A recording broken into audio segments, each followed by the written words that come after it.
Et j'appelle maintenant Fabrice Bousquet, le directeur général de l'association des PEP de l'Ain, à nous rejoindre.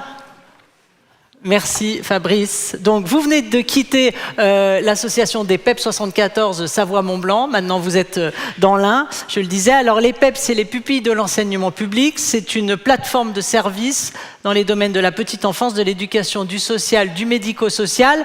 Et vous aidez, je crois aussi, les gens chez eux à gérer les problèmes avec notamment, par exemple, les enfants autistes ou les handicaps, c'est ça, choses exactement. comme ça. Alors, vous venez d'un secteur particulier, le médico-social, où il y a des enjeux importants, des difficultés.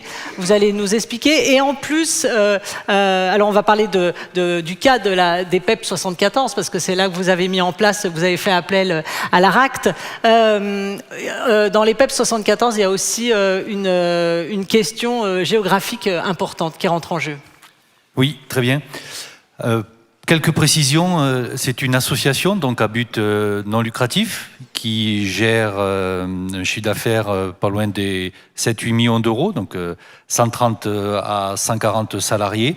Et une des particularités, c'est que nous sommes dans les métiers de l'accompagnement, de l'humain, et où la parole et le relationnel est omniprésent. Et effectivement, nous accompagnons essentiellement des enfants en situation de handicap et de plus en plus d'enfants porteurs du spectre de l'autisme.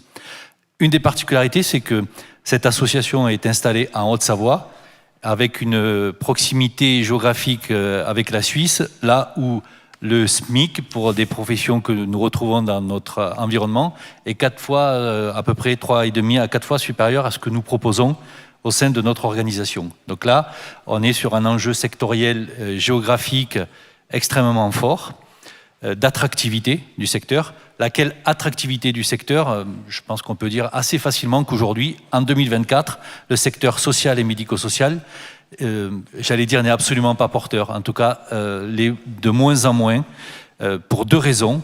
La première est fortement connectée à ce que je viens de dire, c'est-à-dire un pouvoir d'achat extrêmement faible, puisqu'on est sur des salaires médians autour de 1 500 € net, ce qui est extrêmement faible, et une perte de sens exprimée majoritairement par les professionnels du fait d'un accueil de plus en plus massif de personnes avec un niveau de dépendance ou en perte d'autonomie significative.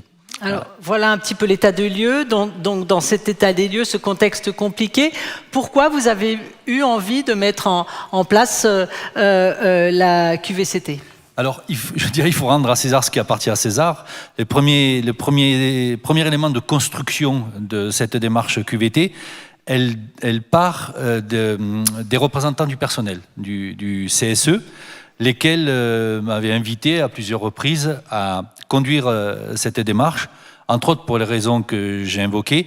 Et puis, je pense qu'on peut dire aussi, à ma prise de fonction en 2019, un dialogue social à consolider, à renforcer, avec des tensions fortes au sein de l'entreprise, pour les raisons que je viens d'invoquer, et puis sans nier qu'il y a aussi une part managériale dans la manière dont on va accompagner nos salariés, et comment on va justement agir pour donner ou redonner du sens dans l'exercice quotidien, l'exercice professionnel. Ça, c'est quelque chose de très important. Et donc, les représentants du personnel m'ont proposé que nous engagions une démarche. Je dis OK.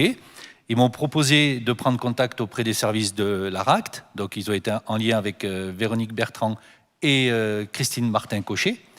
Et ils sont venus quelques séquences plus tard en me proposant, je dirais quasiment un devis et une proposition d'action. Alors, quelle méthode engager pour... Alors, la méthode, je dirais, elle revient essentiellement aux personnes qui sont intervenues de l'ARACT. Premier point, c'est état des lieux.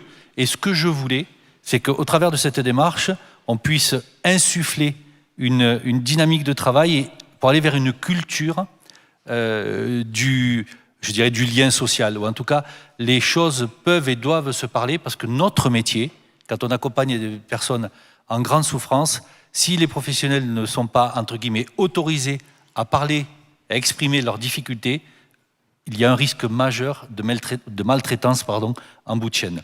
Et tous les problèmes périphériques et connexes, sociaux, d'entreprise, etc., il faut qu'ils se parlent.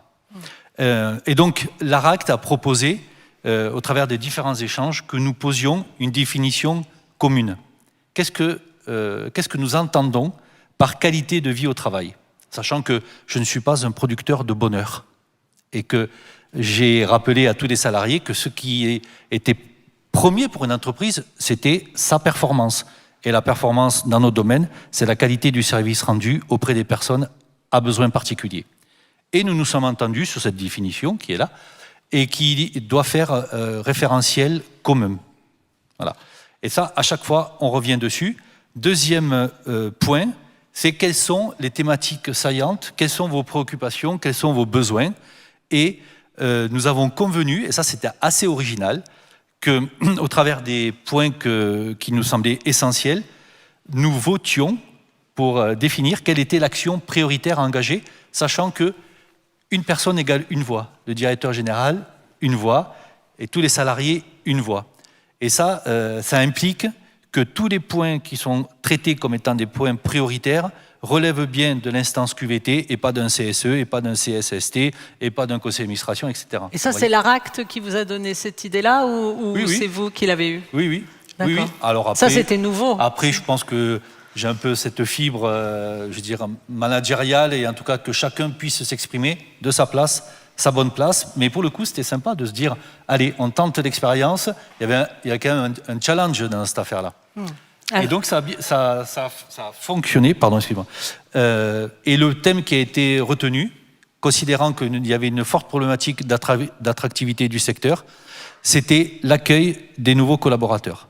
Donc, quelle action concrète vous avez menée pour l'accueil des collaborateurs? Concrètement, au terme de 1 an et demi de travail, nous avons produit une procédure d'accueil des nouveaux collaborateurs, un memento pour les managers, le staff administratif de toutes les pièces qui devaient figurer dans un timing entre, je dirais, moins 30 à plus 15 sur 1 mois et demi pour que la personne, quand elle arrive, tout soit installé. Nous avons produit un intranet permettant aux nouveaux collaborateurs, mais à l'ensemble des salariés et nouveaux collaborateurs d'avoir accès aux informations relevant de l'entreprise. Nous avons mis en place, c'est un grand luxe dans notre secteur, puisque vous avez compris, on fait beaucoup de réunions, un café d'accueil des nouveaux collaborateurs où toutes les 6 à 8 semaines, il y a une demi-journée qui est consacrée, parce qu'il y a énormément de turnover dans le secteur. Il y a énormément de turnover. Et au terme de ce café d'accueil, il y a un questionnaire de satisfaction qui est remis à chaque nouveau salarié. Et cette questionnaire de satisfaction, l'objectif étant forcément de l'exploiter pour en tirer des enseignements. Voilà. J'ai oublié peut-être quelque chose, mais ça me reviendra après. À quoi faut-il être vigilant quand on se lance dans une démarche comme celle-là? Alors, sur une année, 400 heures de travail mobilisées. C'est énorme. On est dans un secteur qui est fortement, je dirais, administré, avec une réglementation très contraignante et où nous devons répondre à des normes, évaluation, haute autorité de la santé, etc. En fait, c'est un secteur qui consomme beaucoup de temps administratif, beaucoup de réunions. Et je dirais que le premier point majeur, c'est l'action qu'on engage. Il faut que ce soit une action concrète, réalisable, à effet positif, rapidement identifiable. Sinon, c'est une énième action au risque qu'elle n'aboutisse pas. Qu'est-ce que ça a changé pour vous, pour vos managers, et est-ce que ça a donné un pouvoir supplémentaire à vos salariés? La symbolique de une voix, une personne, c'est se dire que dans cette instance-là, mais que dans toutes les autres instances, le dialogue est primordial. Et le dialogue social est une des clés de la réussite.